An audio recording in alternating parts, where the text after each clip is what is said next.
Delta exchange India में future में trading करें या फिर ऑप्शन में ट्रेडिंग करें, किस में ट्रेडिंग करें, किस में ज़्यादा बेनिफिट होगा, आज के इस वीडियो में आपको डिटेल में बताने वाला हूँ। तो सबसे पहले बात करते हैं कि डेल्टा एक्सचेंज इंडिया में फ्यूचर में ट्रेडिंग करने का क्या क्या बेनिफिट है एंड ऑप्शंस में ट्रेडिंग करने के क्या क्या बेनिफिट है एंड क्या नुकसान है, वो सब कुछ हम आज के इस वीडियो में देखेंगे। तो सबसे पहले बात करते हैं कि डेल्टा एक्सचेंज इंडिया में अगर आप फ्यूचर ट्रेडिंग करते हैं तो फ्यूचर में क्या क्या आपको बेनिफिट देखने को मिलता है। तो बेनिफिट आपको सबसे पहले ये देखने को मिलता है कि आप फ्यूचर को बाय करके लंबे समय तक इसको होल्ड करके रख सकते हैं। ठीक है, सबसे पहला बेनिफिट ये है कि इसको आप लंबे समय तक के लिए होल्ड कर सकते हैं। ठीक है, जितना भी दिन चाहे आप होल्ड करना चाहे रख सकते हैं, जब तक आपका टारगेट आता है उस दिन तक होल्ड आप कर सकते हैं। दूसरा बेनिफिट आपको यहाँ पे ये देखने को मिलता है कि इसमें किसी भी तरह का कोई भी डीके वगैरह नहीं होता है। ठीक है, कोई भी यहाँ पे डीके नहीं है। आप जितना भी होल्ड करेंगे उसमें आपको कोई भी टाइम वैल्यू गलेगा नहीं, टाइम वैल्यू कुछ भी नहीं लगेगा। तो सिंपल आप जितना भी होल्ड करेंगे प्राइस जितना ऊपर जाएगा उतना जो है आपको प्रॉफिट होगा।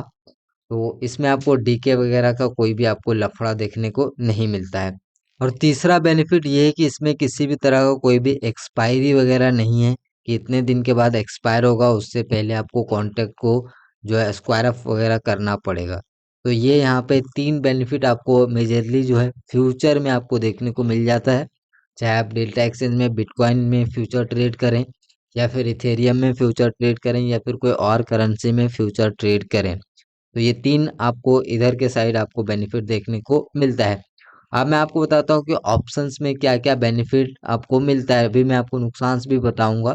तो वेट, तो ऑप्शंस में आपको क्या क्या बेनिफिट मिलता है। ऑप्शन में सबसे पहला बेनिफिट ये है कि आप जो है बहुत ही कम कैपिटल में बाइंग भी कर सकते हैं और सेलिंग भी कर सकते हैं। बाइंग और सेलिंग दोनों आप कर सकते हैं डेल्टा एक्सचेंज इंडिया में। ठीक है, सेलिंग करने के लिए आपको जो है बहुत ज़्यादा कैपिटल लेने की ज़रूरत नहीं है क्योंकि लेवरेज वगैरह भी मिल जाता है। तो ये बेनिफिट आपके लिए हो सकता है कि अगर आप सेलिंग सीखना चाहते हैं तो डेल्टा एक्सचेंज प्लेटफॉर्म बिटकॉइन वगैरह में आप सेलिंग सीख सकते हैं, जिसमें आपको सेलिंग का आइडिया यहाँ पे पता चलेगा। और इसमें डेली एक्सपायरी होता है, देख सकते हैं यहाँ पे 25 सितंबर, 26, 27 इस तरीके से यहाँ पे जो है एक्सपायरी देखने को मिल रहा है।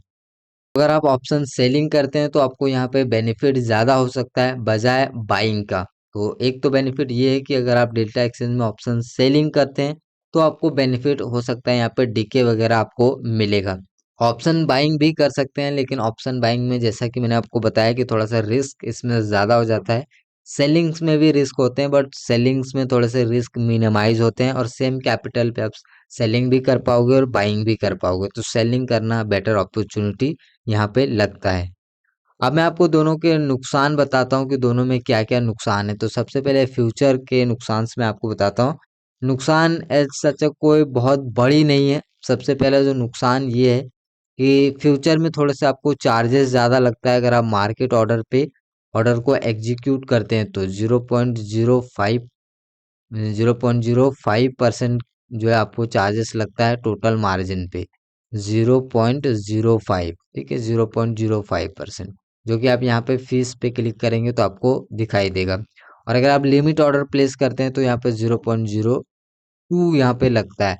तो अगर आप लिमिट ऑर्डर नहीं करते हैं और मार्केट ऑर्डर पे एग्जीक्यूट करते हैं तो थोड़ा सा आपको चार्जेस ज़्यादा देना पड़ेगा। ये थोड़ा सा यहाँ पे जो है बोल सकते हैं कि डिसएडवांटेज है। दूसरा डिसएडवांटेज यहाँ पे हो सकता है कि बहुत ही स्लो मोमेंटम आपको देखने को मिल सकता है, मतलब कि फास्ट मोमेंटम यहाँ पे आपको नहीं मिलेगा।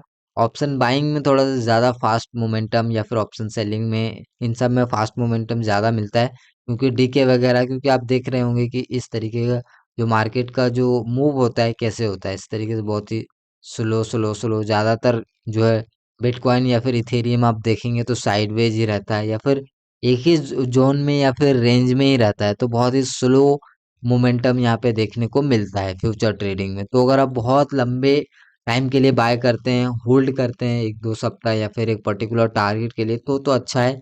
लेकिन अगर आप सोच रहे हैं कि मैं दिन में कोई भी एक ट्रेड करके निकल जाऊं तो यहाँ पे उतना ज़्यादा आपको बेटर अपॉर्चुनिटी देखने को नहीं मिलेगा डेल्टा एक्सचेंज इंडिया में बिटकॉइन में। अब बात करते हैं कि ऑप्शन ट्रेडिंग में क्या क्या नुकसान होता है डेल्टा एक्सचेंज इंडिया में। तो ऑप्शन ट्रेडिंग में नुकसान यही कि अगर आप ऑप्शन बाइंग करते हैं तो जो है यहाँ पे आपके लॉस होने के चांसेस ज़्यादा होते हैं। मैं भी कभी भी प्रिफेयर यहाँ पे नहीं करूँगा कि ऑप्शंस बाइंग वगैरह यहाँ पे आप करो, क्योंकि ऑप्शन बाइंग में आपको ज़्यादा जो है यहाँ पे जो है बेनिफिट नहीं मिलेगा। और दूसरा जो यहाँ पे नुकसान होगा ऑप्शन ट्रेडिंग में वो है ट्रेडिंग फीस को लेके। जो ट्रेडिंग फीस है वो है 0.03। चाहे आप मार्केट ऑर्डर पे प्लेस करो चाहे आप लिमिट ऑर्डर पे प्लेस करो, आपको ये चार्जेस लगेगा। और ये चार्जेस आपको ऑप्शन के बाइंग में भी लगेगा और सेलिंग में भी लगेगा। मतलब जब आप बाय करते हैं तब भी लगेगा, और जब आप इससे यहाँ पे स्क्वायर अप करते हैं तब भी लगेगा। ये फ्यूचर में दोनों में सेम लगेगा, जब आप बाय करेंगे तब भी और स्क्वायर अप करेंगे तब भी। तो यहाँ पे दोनों में आपको चार्जेस लगेंगे, ठीक है। और इसमें जो चार्जेस लगेंगे ऑप्शन ट्रेडिंग में 0.03% का चार्जेस लगेगा आपके टोटल मार्जिन पे। तो मैंने आपको डेल्टा एक्सचेंज इंडिया का फ्यूचर में आपको क्या क्या बेनिफिट मिलेगा अगर आप फ्यूचर में ट्रेड करते हो वो मैंने आपको बता दिया। ऑप्शंस में आपको अगर ट्रेड करते हो तो उसके क्या क्या बेनिफिट हैं, नुकसान से, वो मैंने आपको बता दिया। अब मैं आपको बताता हूँ कि इसमें आपको करना चाहिए और मेरा क्या व्यू है। तो मैं यहाँ पे पर्सनली जो सजेस्ट करता हूँ कि अगर आप फ्यूचर ट्रेड करना चाहते हैं तो आप यहाँ पे दोनों ट्रेड कर सकते हैं, ठीक है। मतलब फ्यूचर में भी अगर आपको लॉन्ग टाइम को ट्रेड मिल रहा है, एनालिसिस कर पाते हैं वैसा, तो फिर आप यहाँ पे फ्यूचर आप बाय करके रख सकते हैं। जब आपका टारगेट मिलेगा तो सिंपल आप उसको एग्जिट कर सकते हैं। सबसे बड़ा यहाँ पे एक जो नुकसान है वो मैं आपको बताता हूँ कि डेल्टा एक्सचेंज में जो चार्जेस है वो थोड़ा सा यहाँ पे हाई है, ठीक है। 18% जीएसटी भी है और जो चार्जेस है वो भी लगता है।